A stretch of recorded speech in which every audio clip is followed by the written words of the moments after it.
So I'm going to try to answer the first question, if even possible. Um, if I still remember the question correctly, I think this problem is prevalent in any culture for me, if I think about it. But rather, it's not a question of what is beauty in the sense of defining, of subscribing this term to something, but rather, in a perhaps more critical concept, taking it away from objects. Because the moment we see something that we're not used to, where we do not comprehend, which is not in our daily life, we often find it interesting, and then it often leads to a certain sense of beauty that we subscribe to it. Especially, I think in pop culture nowadays, anything from Japan, any skill, anything that can be performed as a task, as a skill, is called art in the Occidental world, in the West. But sometimes you have to question.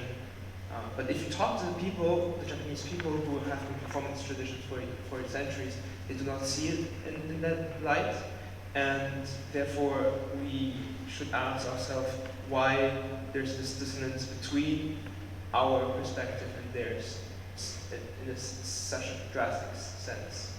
Yeah.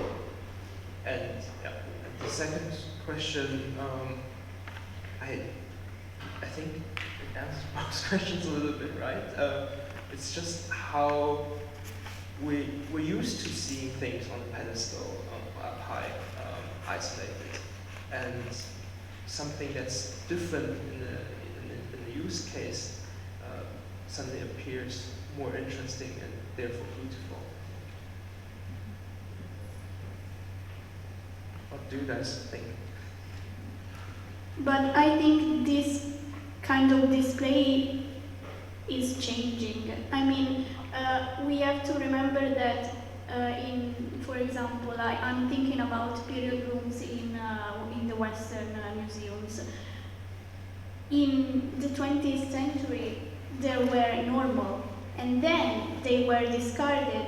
Well, not in America, they stayed there for a long time, but here they were discarded, and now they are coming back as a museum. So we don't know when we will arrive as, I don't know, as a way of displaying objects. But I think that it's returning, this kind of display. It's different. We are used to pedestals. We are not used to whole ambience recreated. It's much more, I don't know, you feel like more in contact with the object. That's, I think, what Yanagi wanted. So, I don't know, maybe they will come back as a way of displaying things.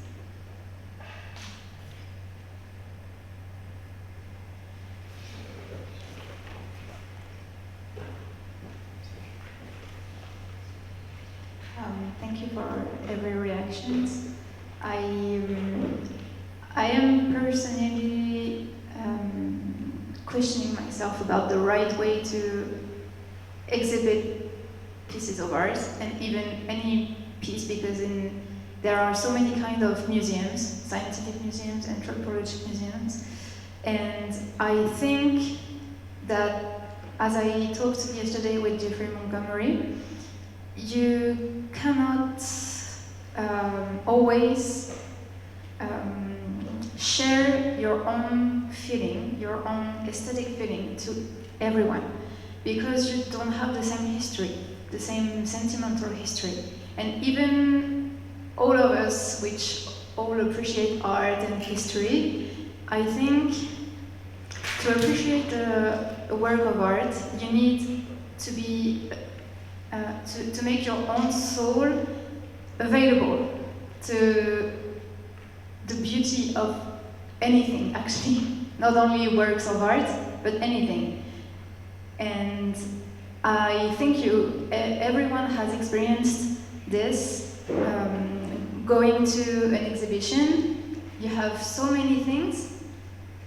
And I think that's why from the 19th century we changed our way to exhibit, because For example, I think you saw the pictures of the Louvre in the 19th century. There were like a lot of pieces exhibited in the same room, and now we are isolating everything to show their specific value.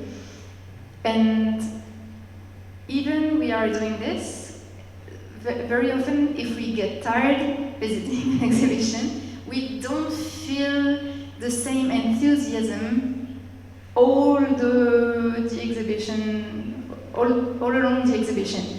So I think aesthetics and beauty requires availability and just giving ourselves to the object, to what is in front of you, anything that could be. That's what I thought, hearing everything of your reactions. Thank you. Thank you for your consideration, Amandine. I'm afraid we are running out of time, but I would like to hand over the microphone to Professor So Basel. the last remark, last question. Maybe two more considerations. Sorry, thank you very much. This is very, very enlightening, and I thought the individual presentations were brilliant and really add to our conversation. The collection, the definitions by Yanagi, of course, there's lots of inconsistencies also when we look at it. The collections of the Mingei come in other places, and I think this is just something we have to accept.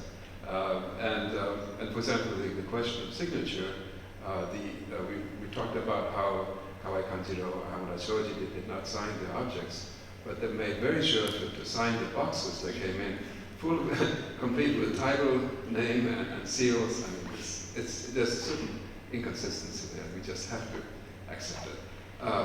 But it seems to be many of the questions that go around questions of display strategies, and also how we see Mingei, how we can accept it.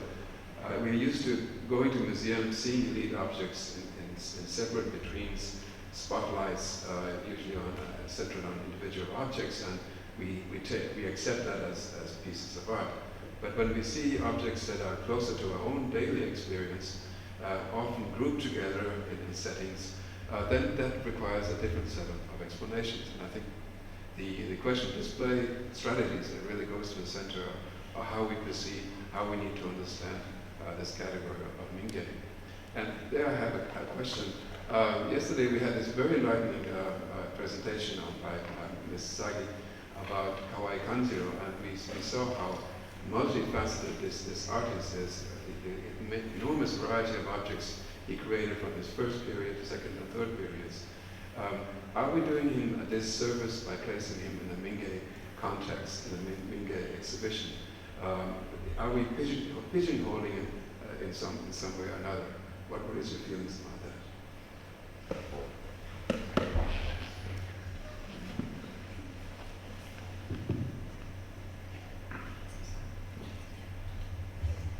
Oh, okay. I just wanted to introduce a completely different idea, and that is how the market defines Mingei, and how flexible it seems to be, and it keeps growing, and it seems to be that Mingei is in the eye of a dealer. In a way, it's interesting to go on some websites and enter Mingei, some antique sales websites, and see what pops up there. But also, I see everything from gunpowder containers to merchants' ledgers. One of the hot new items is anything related to lacquerware production, tools, the benches that the lacquerware makers use with all the drippings on it. All these things are now being defined as Mingei, and so it's sort of fascinating to see what's going on, and people seem to be going along with it as well, because the prices for all these things continue to rise. I remember once when I bought a merchant's ledger from an antique dealer, and he was so surprised and wondered, well, why was I buying that?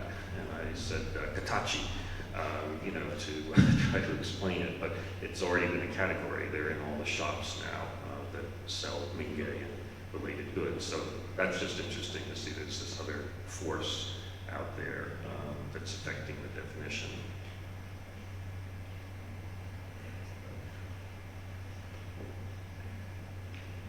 To Mr. Thompson, thanks for the question. The ceramics, that's not really my matter, but I think that considering the different stage of the life of the artist is really important too. So the 3 stages and the 3 different expositions in it can show the growth also, and the changes of the artist's life, artist's life. And also maybe it was a really answer to the question, but I don't really know because of the mentor, that's not really mine.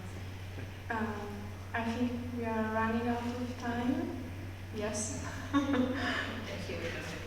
And I would like to congratulate these 6 wonderful students for their work and wish them all the well and the best for your future. Thank you very much indeed. That was great.